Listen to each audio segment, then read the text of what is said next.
And good evening, New Mexico. The federal government could be stepping aside over at the Albuquerque Police Department after about a decade of oversight. APD says the Department of Justice is ready to let it take the reins on police reform. That major revelation came out earlier today in the DOJ Independent Monitor's latest report.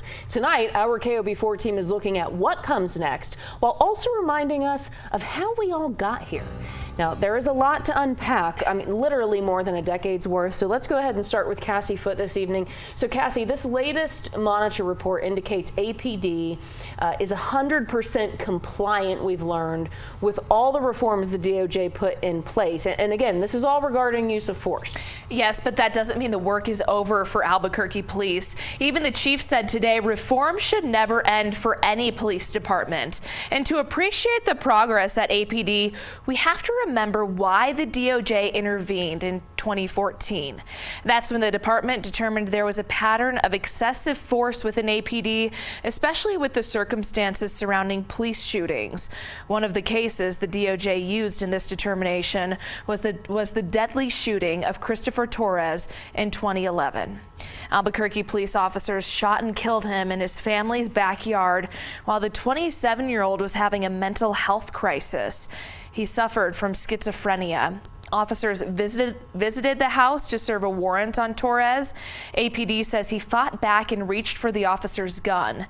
He was shot 3 times. Torres was the 3rd person shot and killed by APD that year. His parents sued the city of Albuquerque and settled for $6 million. But they also tried to initiate police reform for years. Certainly feel encouraged that we're on the right path, and hopefully there will be not just reform today, but sustained reform that will continue long after Mayor Keller is no longer in office. Ultimately, the DOJ announced the decision to intervene just weeks after police use of force reached a boiling point in the metro. Protests turned violent in March of 2014 after police shot and killed James Boyd in the foothills. He was a homeless camper who confronted police with knives, but after an hours-long SWAT situation, officers shot and killed him. His family also sued the city of Albuquerque and settled for $5 million. Now, Torres and Boyd were 2 of 42 people shot by Albuquerque police from 2010 through 2014. According to the Civilian Police Oversight Agency, nearly 65% of them were deadly. The data didn't specify if any of those shootings had a mental health component. Again, 2014 is when the DOJ intervened, but compare that to this data from 2016 from APD, looking at police shootings since 2016. In the past 7 years, Albuquerque police have shot 85 people. The department says 18 of those shootings had a mental health component. And still in today's report from the Independent Monitor, Dr. James Ginger, he wrote there was a 16% drop since his last report in the most serious use of force investigations. Dr. Ginger suggests that's a sign new policies, oversight, and disciplinary actions are working. Cassie, thanks for walking us through all that. We want to look more into what that latest report you referenced actually says. Trevor. So there were hundreds of original changes required of APD. Those were broken into multiple categories. An APD rep says the department has reached 100% of both the primary and secondary goals the DOJ set a decade ago. That includes policies they're following, like officer training, de-escalation tools, and more. But then there's operational compliance. It's still below 100% in the Monitor's latest report.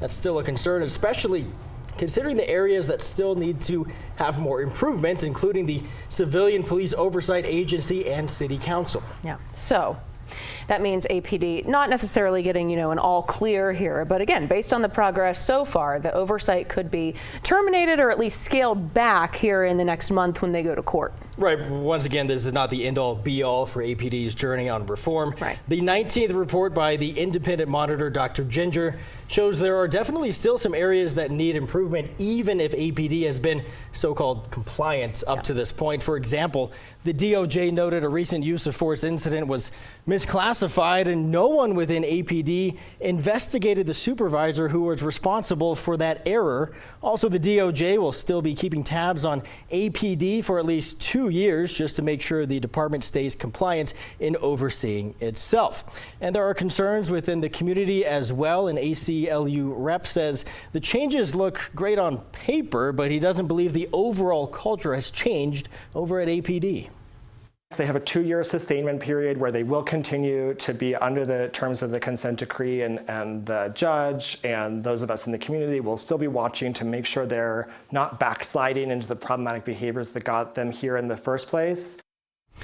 So let's talk money, because this entire situation has really cost taxpayers on both sides of the DOJ intervention. I mean, after oversight started, we spent millions for the independent monitor, but taxpayers were also on the hook, even if they didn't realize it, essentially, for the millions in payouts that were tied to police shootings. Yeah, that's right. And I also spoke to Albuquerque City Council President Dan Lewis today. He served when the DOJ first came in, partly at the request of City Council. And of course, today, when we learned oversight could be ending sooner rather than later. He said he personally believes this development should have happened a long time ago, and he doesn't like the overall price that's tied to having the DOJ here, which is approximately $30 million. And most of it, I believe, has not led to anything positive within this department. So this should have been done years ago, and it cost the taxpayers in this city, millions of dollars that shouldn't have been spent. In fact, Lewis believes the oversight has been a burden on police and is at least partially responsible for problems with hiring officers and also getting crime under control. Look, we need officers freed up to do their job, to enforce our laws, to not have to be worried about, these federal reforms and federal government that's looking over their shoulder. This has been part of the problem for the increased crime in our city and our inability to be able to hire new officers. It should be noted once again that the city did ask the DOJ to come in 10 years ago to assist, and the city had been paying out tens of millions of dollars in lawsuits that were related to the use of force in the years leading up to the DOJ intervening here. Yeah, just 11 million if you look at the two cases that Cassie referenced earlier with Christopher Torres and James Boyd. We know we covered a lot of ground tonight. We're expecting to hear even more on the department's progress from both the police chief and the mayor later this week. We should know that one of the areas where the DOJ says there still needs to be progress is with the Civilian Police Oversight Agency. Cassie reached out to every member of that agency tonight, but never heard back. Now, until we hear more from leaders later this week, you can find all of our coverage at KOB.com.